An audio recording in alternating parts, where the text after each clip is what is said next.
জামালপুরের মাদারগঞ্জ উপজেলার গুনারীতলা ভেলামারি খালের ওপর ৬০ মিটার দীর্ঘ সেতুটি এলাকার যোগাযোগের প্রধান মাধ্যম হিসেবে ব্যবহৃত হয়ে আসছিল।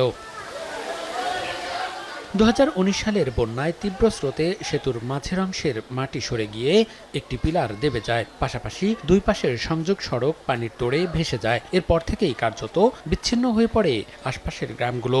এতে ৭ বছর ধরে গোনারীতলা, ভেলামারি, মৃধাপাড়া, চরবন্দ ও জোরখালী গ্রামের ১০,০০০ মানুষ চরম দুর্ভোগে। স্থানীয়দের অভিযোগ, সেতু পুনর্নির্মাণের দাবিতে উপজেলা প্রশাসনের কাছে একাধিকবার আবেদন করেও কোনো ফল মেলেনি।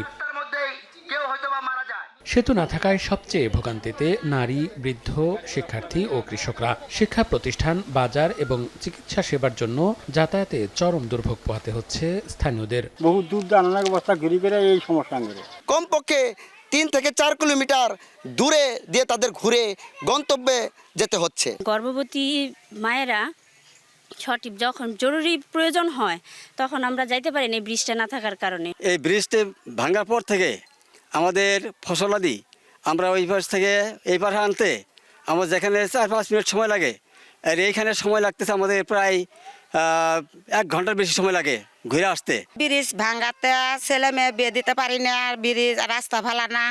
সেতু নির্মাণে দ্রুতই ব্যবস্থা গ্রহণের কথা জানিয়েছে উপজেলা নির্বাহী কর্মকর্তা। নতুন একটি সেতু নির্মাণের জন্য প্রকল্প প্রস্তাব পাঠানো হয়েছে।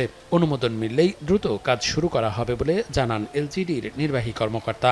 আমাদের জেলা প্রশাসক মহোদয়ের কাছে সমন্বয় সভা এটা তুলে ধরবো এবং দ্রুত সমাধান কীভাবে করা যায় সেটার ব্যবস্থা গ্রহণের জন্য অনুরোধ করব। উক্ত স্থানে একটি নতুন ব্রিজ নির্মাণের জন্য এলজিডির দেশব্যাপী গ্রামীণ সড়কের গুরুত্বপূর্ণ সেতু নির্মাণ প্রকল্পে নতুন প্রকল্প প্রস্তাবের জন্য প্রেরণ করা হয়েছে, যা অনুমোদন হলে উক্ত স্থানে নতুন ব্রিজ নির্মাণ হবে। এলজিডি জানিয়েছে সেতুটি নির্মাণে ব্যয় হবে ৭ কোটি টাকা। সময় সংবাদ, জামালপুর।